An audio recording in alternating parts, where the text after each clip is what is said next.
नमस्कार। आप सभी पत्रकार साथियों का मैं धन्यवाद करती हूँ कि बहुत ही कम समय के नोटिस पर आपको यहाँ पर बुलाया गया है, क्योंकि हम सबके सामने अभी हम लोग दावा किया जाता है उत्तर प्रदेश में राम राज और राम राज्य है।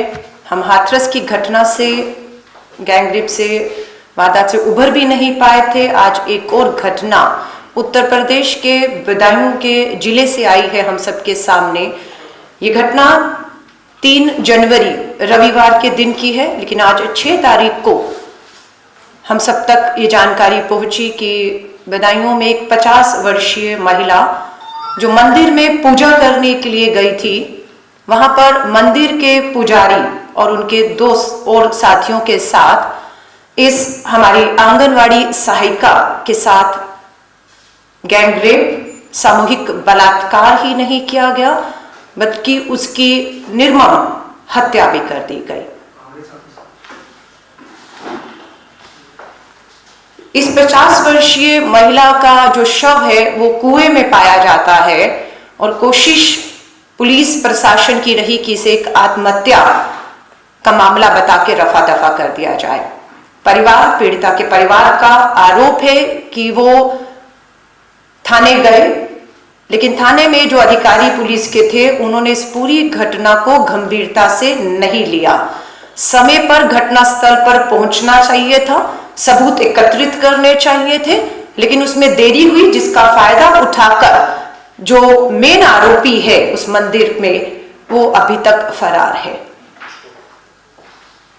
हमारा ये मानना है कि हमने उन्नाव की घटना देखी, हमने हाथरस की घटना देखी और वही पैटर्न यहां पर भी हमें देखने को मिल रहा है कि पूरी की पूरी पुलिस प्रशासन और सरकार ना केवल फेल हो रही है इन घटनाओं को रोकने पर, महिलाओं के खिलाफ जो जिस तरह के जघन्य अपराध हो रहे हैं उसमें फेल ही नहीं हो रही, बल्कि ऐसा देखने में आ रहा है कि आरोपियों को संरक्षण देने में, उन्हें बचाने में, उनके खिलाफ किसी भी तरह की कानूनी कार्रवाइयों में देरी करते हुए उन्हें बचाने की भी कोशिश कर रही है, जो उन्नाव, हाथरस के बाद अब आपको बदायूं की इस घटना में भी देखने को मिल रहा है।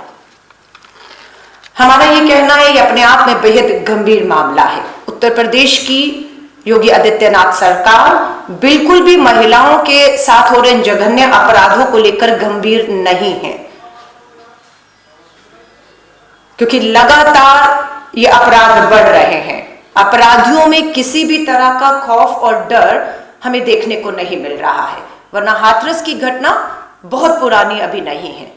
सितंबर 2020 की घटना, जिसे आज 4 महीने होने वाले हैं। कहा जाता है आदरणीय प्रधानमंत्री जी ने कि 7 दिन के अंदर अब तो फांसी और सजाएं होती है।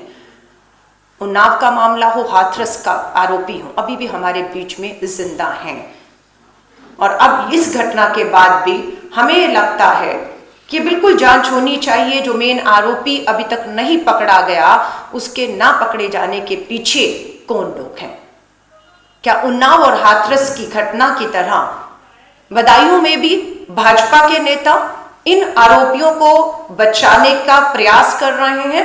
शायद इसीलिए पुलिस मेन आरोपी को पकड़ने में जो है वो कामयाब अभी तक 3 दिन हो गए नहीं है।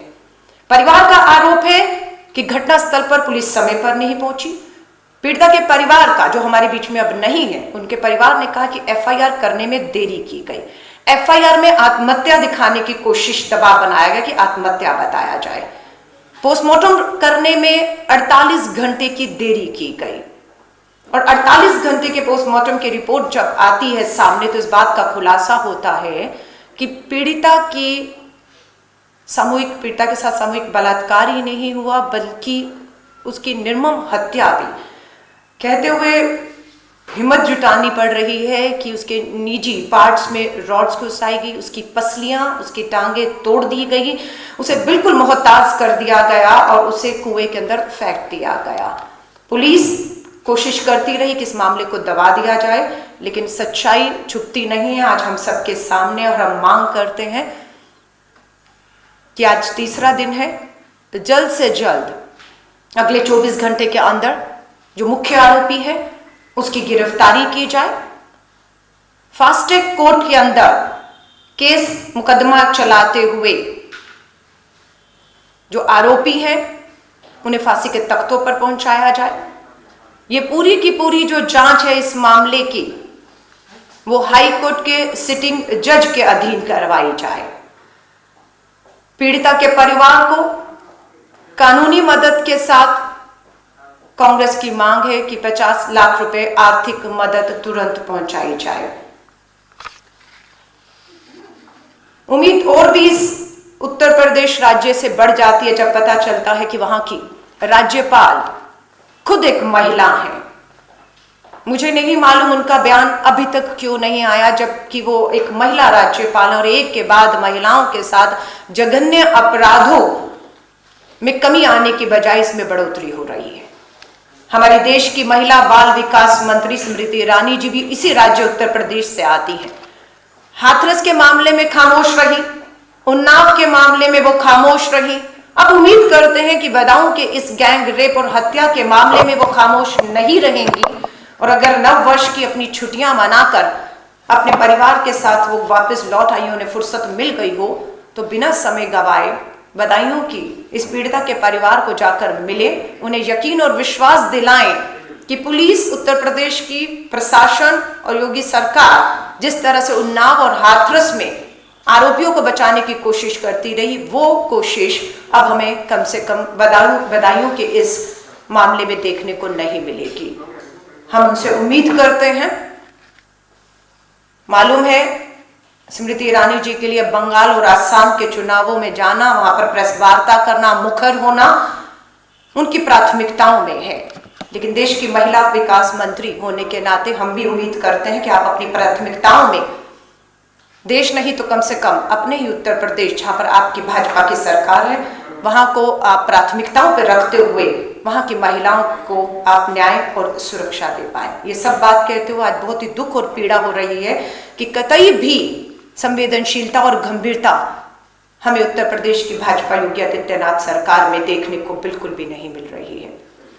हमारी मांग है, और जहां तक कांग्रेस का सवाल है, मैं आपके माध्यम से एक बार फिर से बदायूं कि इस पीड़िता के परिवार को विश्वास दिलाना चाहती हूं कि कांग्रेस हमेशा पीड़िता और उसके परिवार के साथ उनकी न्याय की लड़ाई में खड़ी रही है।